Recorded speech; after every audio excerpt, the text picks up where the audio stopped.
That was a meeting's being recorded, it says. Okay, now I can continue. Teresa, that was a terrific introduction. I thought, God, I'd like to meet that guy. You know, uh, I want to thank Ali for inviting me to come and do this. Um, the my name is Doug Rowell. I'm a grateful alcoholic, grateful to be an alcoholic, grateful to be a member of Alcoholics Anonymous. And my sobriety date is June 7th, 1987. So if I don't drink for the next 10 days or so, I'll have 34 years of continuous sobriety, which I find kind of shocking. You know, I mean, I've been doing this a long time and I'm not interested in drinking. In fact, it rarely even sounds good to me as a rule. Although it happens sometimes, especially when I see a new drink. I was in a cafe in Phoenix one time getting ready for a talk in Phoenix all by myself, and they had a little card on the table saying order a mudslide. And I don't remember all the elements of it, but it sounded really good. You know, it had like Kahlua and chocolate and just a whole bunch of stuff I like. And maybe a rum or something. And I thought, well, I'd like to taste that, you know. But tasting alcohol has never really worked well for me, so I avoided it. So one thing, I've never had a martini, and I've never had a damn mudslide. So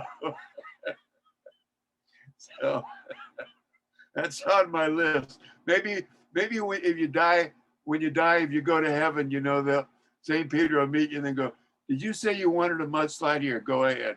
You know, never had a martini. Oh my God. Anyway,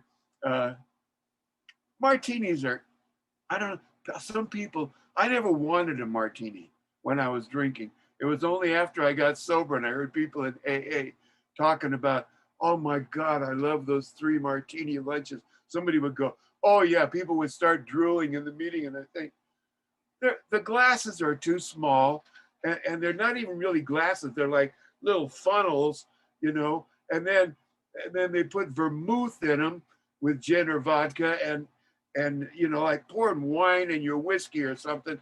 I never understood that. They're watering down the booze, and then they throw an onion or an olive or some goddamn thing. No thanks, you know. Just hand me the bottle.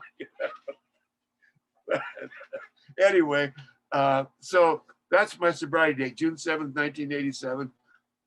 My home group is called, my sponsor's name is Ralph White, and he sent his brother Reggie here to check up on me today. Thank you, Reggie. And and my home group is called the Winners Attitude Adjustment Group of Alcoholics Anonymous. I got a vote on the name, but I lost. I wanted to call it the Shivering Denizens, but nobody else thought that was a good name for a group. Anyway, so we're called the Winners Attitude Adjustment Group of Alcoholics Anonymous. We meet every single day of the year at 7 a.m. Pacific time. And it's a 1-hour meeting. Most of the time it's a speaker followed by sharing, except for Fridays is a big book study and Saturdays is a 12 and 12 study. And I think it's the best group in the country.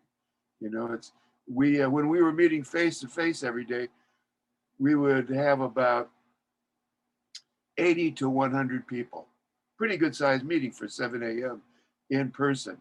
But since we've been on Zoom, which is obviously over a year now, our numbers run from like 110 to 160. And we have people dropping into that meeting, some on a daily basis, from all over the world, from Canada, from every state in the Union, I suspect, some from Asia, one from Poland, a couple from Israel, and you know, it's just a terrific group. In fact, you know, maybe I'll put the if I remember, I'll put the link in the chat, and you can copy it down and drop by on some 7 a.m. Pacific time. So that's my sobriety date, my sponsor, and my home group. And some people say if you have those three things, that's the only tools you need to stay sober, which those are good tools. I personally think a big book is very handy. It's a good tool for staying sober, but I guess the idea is if you have a sobriety date and a sponsor and a home group, you'll get a big book. So anyway, I'm sort of anxious to get back to face-to-face meetings. You know, I do miss hugging and looking people in the eye. You know, and so, sometimes on Zoom, you don't know if you're looking somebody in the eye. It might be a picture of them sitting behind their computer, and after they don't move for a while, then you realize maybe that's not them. But I like hugging people. I like shaking people's hands. I like smelling newcomers. You know, how long are you sober? Well, I'm sober 60 days. Oh, that's interesting. You smell like booze. You don't have to say that to them. But but that happened to me when I was new. When I was new to AA, and I got to tell you, my first 8 months in AA, I didn't have a home group, I didn't have a sponsor, I didn't read the book, I didn't take the steps, I didn't know what a tradition was, I didn't have a commitment anywhere, I didn't believe in God, and I was drinking every day. That was my first 8 months in AA. You know, it's so long ago that I'm not even ashamed of it. I share it because you never know, there may be somebody here today who is doing exactly that or parts of that. And if you are, I want to tell you to keep coming back. It's the only thing I did right for 8 months. The only thing I did right as far as my sobriety goes. I just kept coming back, and I'll tell you what, I went to my first meeting, and I knew a little bit about AA because I knew some people who had gotten sober in AA. My friend Teddy, who was my favorite drinking partner, we at one point we had a romantic relationship, and that didn't last long because we were both drunks, but we were good drinking buddies. And I would call up Teddy, what are you doing? I got no absolutes till Tuesday. Let's go get drunk and be somebody. And I'd fire up my Harley and go pick her up, and we go get in trouble. In fact, if you go drinking with Teddy, you got about a 40% chance of getting in a fight with somebody because she had a mouth on her. And the more she'd drink, the more mouthy she'd get. And you might end up in handcuffs too. That happens sometimes. But it was worth it because she was just so much fun to drink with. But what happened was one time, Teddy and I were at a party. And it was a Friday night party, lasted all night long. But people started dropping off. And in the morning, there was about 4 or 5 people left. And the lady who owned the house said, somebody go get me some eggs, I'll make breakfast for everybody. So Teddy and I said, I'll do it. My Harley was parked across the driveway. So me and Ted went and got on the scooter and started to go get eggs. And it seemed like just as I fired up that motor, the sun came up over the horizon. And you know, a sunrise is just beautiful. And the sun just lit up the horizon, and the sky started to turn from black to dark blue to light blue, and the birds started singing, you know, and we had that Harley rumble going. There was no helmet law, so our hair is flying in the air, and everything about it was so sexy. We thought, you know what, we should make love in the great outdoors. It just seemed like the right thing to do. All the spirits of the universe led us to that decision. But I don't know if you're familiar with downtown Burbank, but it's not a place with a lot of great outdoor lovemaking venues. But we found a 4-story parking structure, and we went up to the plan was to go up to the top of that where nobody could see us. It's 6 a.m. So there's not going to be anybody up there, and we'll have the whole thing to ourselves. Great idea, except the gate was locked. We couldn't get in. They don't open the gate till, I don't know, 7 or 8, but it was 6 then, and the gate was locked. So we went around to the fire escape, parked the bike, ran up the fire escape, and then that door was locked. And I'm a lot smarter than I look. So I'm a figure outer, and I figured out that the door is unlocked from the inside. Hell, it's a fire escape, isn't it? So my plan was to jump up over the open wall and land inside the parking structure, open the door, and we'd have the whole thing to ourselves. That was the plan. And I made the jump to the wall, but not over the wall.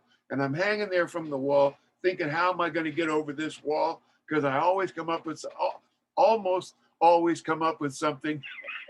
And this is one of those times when I didn't. I thought if I put it, the wall was thick. It was too thick for my drunken acrobatics, and so I thought if I put my hand here, and then quickly start lifting with that hand, put the other hand here.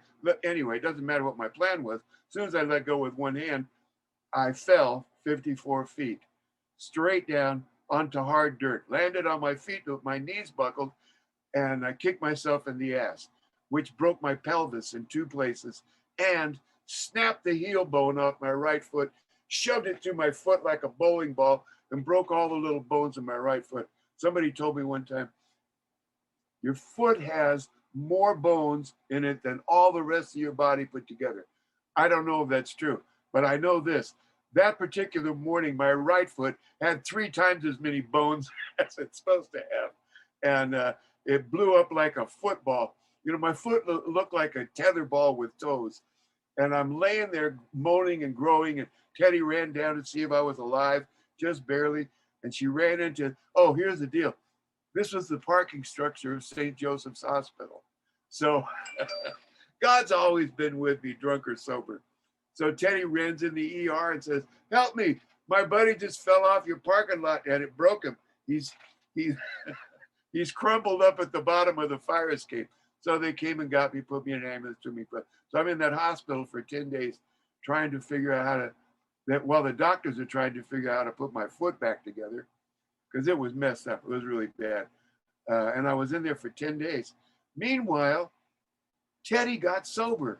How you like that? I fall off a 4-story building and Teddy hit bottom. So I don't know how that happens, but this loud-mouthed, drunken woman that scares people goes to AA, stops drinking and using, and turns into a lady in every sense of the word in about 2 weeks. And everybody who loved Teddy was amazed and delighted for her too, because we don't want her to die. And it was, it was pretty obvious that's where she was headed. So everybody was excited to see Teddy come around. Have you seen Ted? Oh my God, I can't believe it. What a transformation. Except for me, I was happy for her sobriety, but every time she talked to me, she'd say things like big book and meetings and sponsors. And finally, excuse me, finally, I had a Teddy, shut up. Stop it, okay? Just stop it. Look, I said, I'll tell you this, if I ever see alcohol interfering with my life, I probably will go to AA. She said, Jesus Christ, Doug, really? I mean, like something like you've been asked not to come to your daughter's house drunk anymore. Interferences like that. Like, how many jobs have you lost drinking? How about when you got drunk and skied off a cliff and broke your shoulder and you're out of work for 6 weeks? Is that an interference? Or how about when you fall off a 4-story goddamn building and break every bone in your foot, break your pelvis in 2 places with a 0.40 blood alcohol level, you're still on crutches. What would you call interference? Brain death? And I said, I see where you're going with this, but I don't think that accidents should count. Really, because anybody fall off a 4-story building is going to get hurt, drunk or sober. So you're getting alcoholism mixed up with gravity, honey. And she said, I don't believe you. Okay, I'm out of here. And I thought, I won that one. Okay, so, but all that week, every time I'd have a little quiet moment to myself, I'd picture Teddy's face saying, what would you call the interference, Doug? Brain death? It got me thinking about brain death. Brain death is on the table for me. I have not experienced it yet, but the 2 accidents I told you about, another 3 accidents that I had drinking, could have ended in brain death, and the next one might.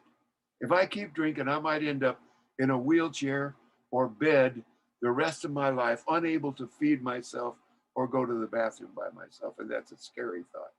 It scared me so bad, I rushed right down to AA a couple of years later, because, you know, I mean, okay, I'm compulsive about some things, but recovery, I think, is something you really need to give some consideration to. But when I went to my first meeting, I didn't know what the steps were. I had never read the steps or heard the steps read. And I went to my first meeting mostly to see what they were. Maybe there's 2 or 3 of these 12 steps that I can use to cut down my drinking, you know, to drink like a responsible person. Because, you know, so I could maybe have a cold beer on a hot day, or a glass of wine with dinner, a margarita with my enchilada, or a little sake with my sushi. You know what I'm saying? Or sometimes get a 5th of whiskey and chug it down and have an inappropriate experience, but just not all the time. And I was having more inappropriate experiences than appropriate ones. But I got a big book at that meeting. That meeting, I went to a big Friday night speaker meeting, and I didn't much care. I didn't identify with the people because it seemed like they were all hugging and laughing. Isn't it good we're not drinking? Shoot me now, brother. I'm sorry. The guy tried to help me. You're new. No, I'm not. Yeah, I never met you before. Yeah, my name's Doug. I've never been here before. So that's why you haven't met me. So go help somebody else. Well, my name's Hank. My name's Doug. Go away. And he said, I said, look, I didn't come here to stop drinking. I came to see what AA is. That's all. I'm auditing the class. I'm visiting. I'm an observer. All right. You know, in fact, I like drinking, so I don't plan on stopping drinking. I drank on the way here. I don't know if that tells you anything, but I absolutely intend to drink on the way home. So I'm pretty sure I'm not your target market, pal. Why don't you go help somebody else? You know what he said? Hey, I like you. I like you. You're going to fit right in. Jesus, could I have been any more articulate about how I'm not going to fit in? But he was right, of course. I mean, I fit like a glove. But anyway, I left that meeting with a big book, and I got home and I poured about 3 fingers of whiskey, and I started to read this book. Not read the book, sort of skim it, you know, like I have the ability to look at the title of a chapter, almost any book, and pretty much know everything in the chapter. It's a gift. You know what I'm talking about, Rich? And, you know, but like doctor's opinion, I've had doctor's opinions. I don't care. Bill's story, who cares? Chapter 2, there's a solution. That's a sales pitch. Young man, there's a solution to your problem. Yeah, okay. Chapter 3, more about alcoholism. Ooh, maybe the most boring piece of literature in the English language, you know, but I'm already up to chapter 4 and I haven't read anything really. Chapter 4, as you may know, is called We Agnostics. And that got my attention because the 2 things I did not like about AA for sure was, for one, the not drinking thing. My friend Scott used to say, if it wasn't for that not drinking thing, we could have meetings in the Coliseum, you know. But a lot of people object to the not drinking at all. And I did too. The other thing was all the God stuff, you know, humbly asked him with a capital H, admitted to God, prayed to God, told God, oh my God, the last house on the block is Sunday school. But here's chapter 4, We Agnostics. This is clearly how the smart people do it without God, right? For agnostics. So I poured some more whiskey and I read all of chapter 4. And I got through it. I thought I have absolutely no idea what I just read because I'm looking for how the smart people stay sober without God. So I poured some more whiskey and I read it again. And some stuff jumped off the table at me.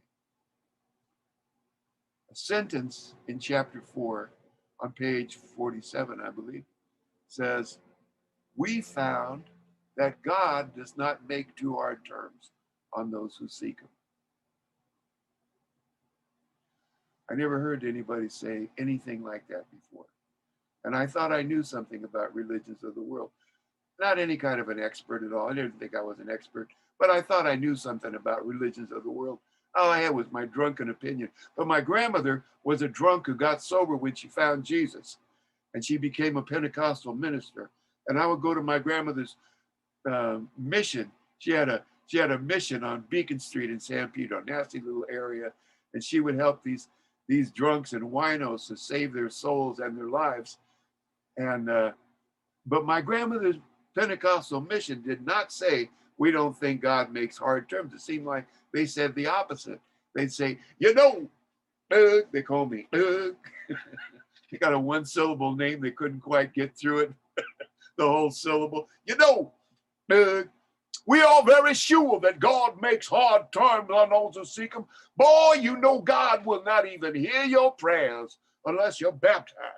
And I don't mean sprinkled on the forehead like some Methodist. I'm talking about total submission, boy. That's why we got a tank of water for Christ up here. Boy, come on up. We're going to soak you down, pull you up, washed in the blood of the Lamb. Praise Jesus. Oh, my God. Somebody get this boy a towel. And I'm like, don't get me a towel. Save your towel. I'm not getting wet in this room. I got brand new Levi's on. Shrink to fit. Like if I get in your tank, I won't even be able to ride my bicycle home. So I'll get something water soluble and I'll be right back. Man, I'm out of there. But it wasn't just the Pentecostals. My girlfriend was Catholic. She had to go to confession, communion, confirmation, a bunch of other cons to determine how many Hail Marys and Our Fathers would cleanse her soul of the various sins. Catholics got them categorized. Venial, menial, cardinal, mortal. Some of them you don't even have to do them. If you think about them, express way to hell. Partner, my friend Michael was an Orthodox Jew. He and his brother Sherm had to wear spit girls to school. For God, I don't know. I never understood. There's a loving God for you. We'll teach you to be a fighter, young man. I don't know. But then there were Buddhists and Hindus and Muslims. Oh, my. But here was AA saying, we don't think God makes hard terms on those who seek him. And on the next page, it says, we are sure God wants us to be happy, joyous, and free. And I didn't have an epiphany when I read that, but I went back to AA. And like I told you, my first 8 months, I didn't have a home group sponsor, read the book, take the steps, know what a tradition was, have a commitment, believe in God, and I was drinking every day. But I kept going. I kept going 5, 6, 7 times a week. In that time, there were about 2,000 meetings a week in LA. And I went to meetings all over Los Angeles County, mostly so people wouldn't get to know me. But I got a pretty good overview of AA. And one night I came home from a meeting, had a bottle of whiskey. I fell on my knees and spilled whiskey all over the bed. And I'm trying to suck whiskey out of a bedspread. And a voice in my head says, "Hey, man, that ain't right. You thirsty? There's whiskey in the bottle." I'm like, no, I'm not thirsty. I'm frugal. I'll waste my life, but I'm not letting whiskey evaporate in the bedspread. But I'm looking at what I'm doing. There is this whiskey in the bottle, and I'm sucking whiskey out of a bedspread. I've been going to AA for 8 months, and I haven't learned how to not suck whiskey out of a bedspread. And I did a dumb thing. I said, God, if you're there, please help me. It was a prayer of desperation and sincerity. I meant it, but I really didn't think anybody was listening. Over the next couple of weeks, every single day, I'd run into somebody from AA between me and a drink. It didn't keep me from drinking, but I go in my neighborhood liquor store. There's somebody from AA behind the counter. And by the way, I'm taking bogus chips. I got 4 different sobriety dates at 4 different groups, and I'm drinking every day. So I don't know how many days I have at this guy's meeting, but he said, "What are you doing here?" I said, "What are you doing here?" I said, oh, I just came to get some cigarettes. And I went somewhere else and got a bottle. I'm in the Vaughn's Market in the liquor department, reach up for a bottle, somebody from AA pushing a cart towards me. Oh my God, you know, hey, one day at a time, keep it simple. You know, I'm in a restaurant, start to order a margarita. The waitress is somebody I know from AA. This kind of stuff is happening every day. And finally, I'm on the way to work after a couple of weeks of this. And I just killed a half pint of Bushmills. It's my breakfast of champions. And I tossed the bottle out the window. And a guy from AA is driving towards me at 6 a.m. And he sees the bottle, bang, bang, bang, and he goes, whoa. And I thought, where the hell are these people coming from? It's like those goddamn miracles they talk about. And as soon as I thought the word miracle, it's like I could hear God laughing. And I came to believe that a power greater than myself could restore me to sanity. Man, I came to believe. I sat there in that car that morning, pulled the car over the side of the road, and I came to believe that I had asked for help, and I clearly had gotten the help in a funny way, literally in a funny way. You know, God approaches me with humor. You know, humor is the human quality I've always admired the most.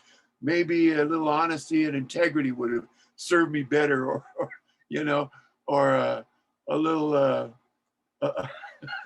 a little compromise, you know, a little intelligence. But humor's always been the thing with me.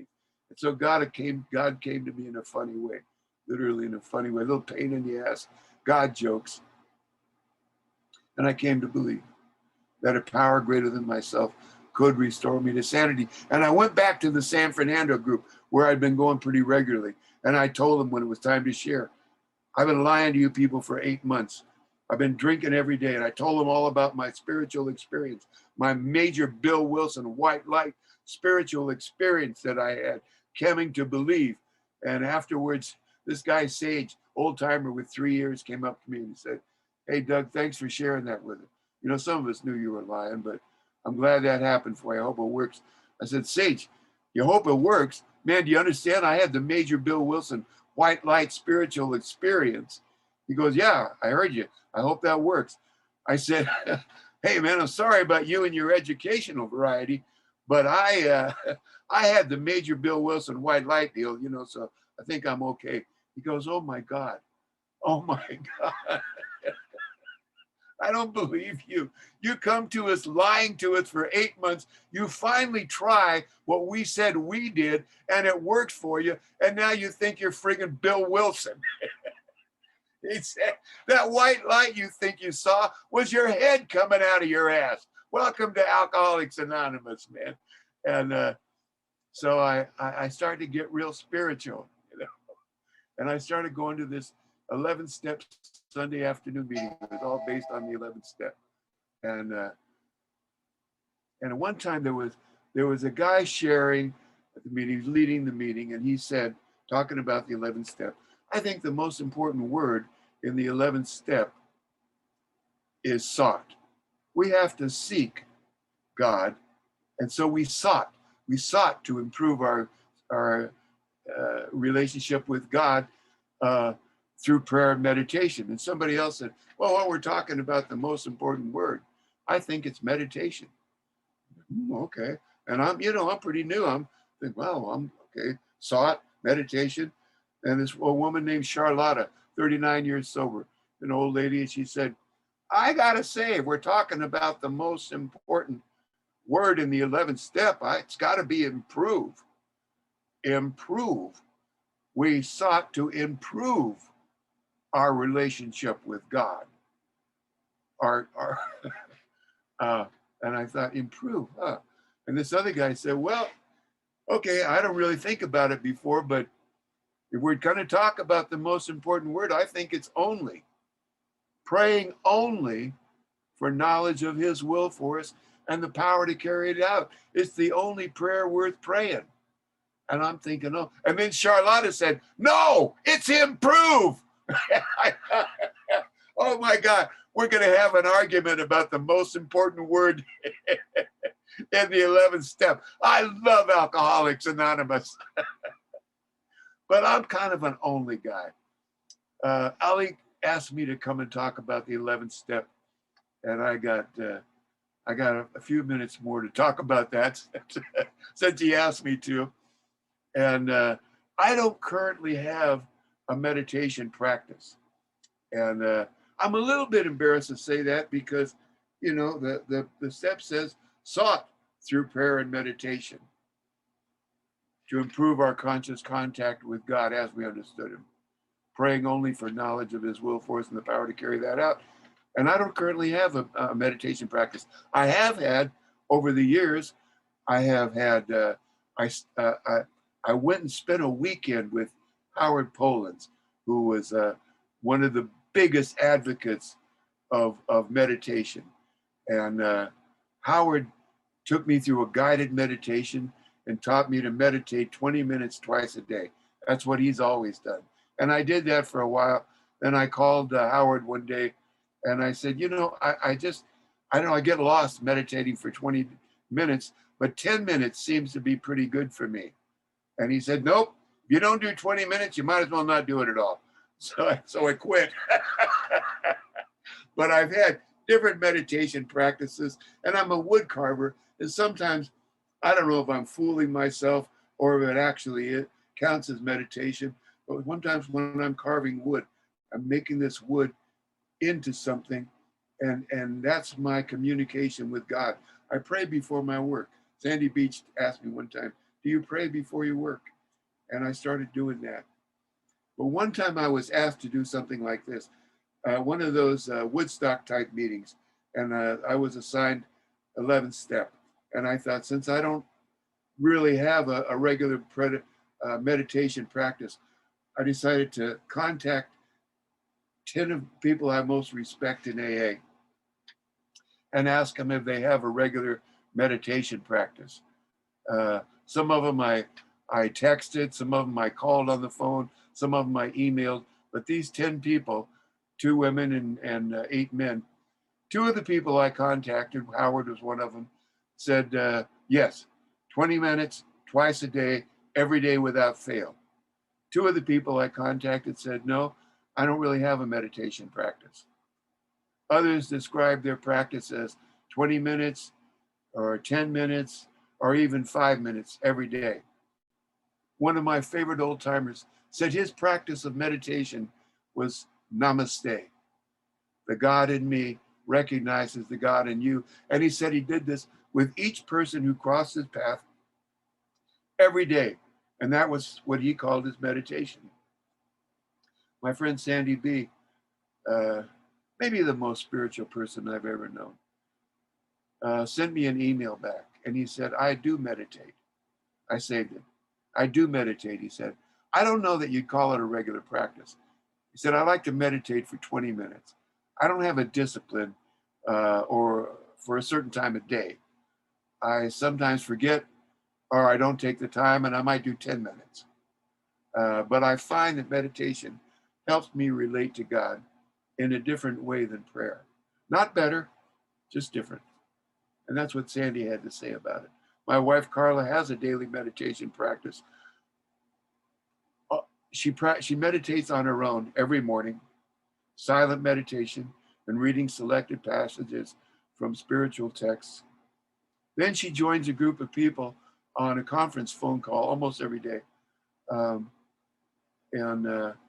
At 6 a.m., and they all meditate together silently for 20 minutes. I have 2 sponsees who have a regular meditation practice. One of them does do 20 minutes twice a day. One of the busiest people I've ever known. It's just very, very busy in his business, but he meditates 20 minutes twice a day. And when you ask somebody who have a daily meditation practice, how do you find the time? They invariably say, I don't have time not to meditate. And that's what my sponsee Seamus says. I don't have time not to meditate. And but like I said, I'm an only person. The most important word in the 11th step, I'm not going to get into that. Improve is a good one. Prayer is a good one. Meditation, sought, they're all good words. There's a lot of good words in step 11. It's the longest step in the 12 steps. But to me, praying only for knowledge of his will for us. and the power to carry that out. I have done that for almost 34 years. No, I'm sorry, I didn't start doing that until I was about a year and a half sober. Actually, I used to pray on the way to work in my car.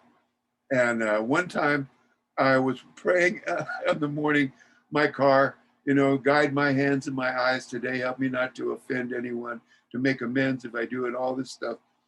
All the stuff they do with it, that the prayer of St. Francis has in it, help me to seek to be comforted, to comfort rather than to be comfort, to love rather than to be loved. Where there's darkness, may I bring light. Where there's doubt, may I bring faith. All that kind of stuff.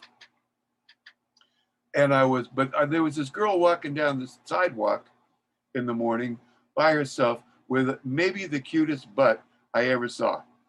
And I said, just a minute, God. And I just stared at this girl's butt. And then I thought, oh my God, I just put God on hold. And I came back, I made up some shit like, sorry, buddy, I was just admiring your handiwork there. But I came back and funny thing is I told my wife, my first wife, Randy, I've been happily and faithfully married for 24 years to three of the finest women in AA. And my first wife, Randy, was a very spiritual lady. And I told her what I did. I said, I can't believe I put God on hold. And she was spiritually advanced enough that it didn't make her jealous or mad or anything. Of course, you're a man, you're going to look at somebody's butt. But she said, why do you pray on the way to work? Why don't you pray on your knees before you go to the bathroom in the morning? And I thought, what a good idea. And the way I had to do was put my alarm clock where I couldn't reach it. And so when I wake up, I get up and oh, that's right. I put my alarm clock out of reach. So I'd remember to get on my knees and pray. And I thought, what 11 Steps says about prayer, it's praying only for knowledge of His will for us and the power to carry that out. So my prayer, my constant prayer for the last over 30 years has been, good morning, Father. Thank you for another day. Thank you for all the blessings in my life. Thank you for my sobriety. Thank you for the blessings I see and the ones I don't. Let me see your will for me today and give me the power to carry that out. Then I get up, I go to the bathroom, I make coffee, I do whatever, but I already bought my ticket for the day. And if things don't go my way that day, I have to stop and go, oh, wait a minute. I didn't pray for things to go my way today. I prayed for knowledge of God's will for me and the power to carry that out. And that has gotten me through so much. And I do that prayer 4, 5, 6 times a day. I do it before meals. I do it when I'm stuck. I do it before I start my work. Sometimes people will say, will you please pray for my father? He's in the hospital. And I don't explain to him, yes, I'll pray for God's will for him. I say, sure. And then sometimes I'll say, and a prayer for Ginny's father. I said I would do that. And thanks for all the blessings seen and unseen. And prayer, that prayer, it's funny that the prayer of St. Francis is, people call it the 11th step prayer. And the 11th step prayer is obviously, let me see your will for me and give me the power to carry that out. And I asked my friend Ted S., he's passed now, but I asked him one time, why do you think some versions of the St. Francis prayer say,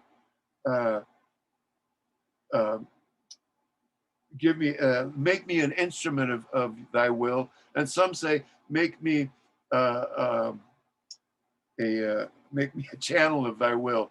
And he said, well, part has to do with St. Francis died in 1226 without ever hearing a word of English.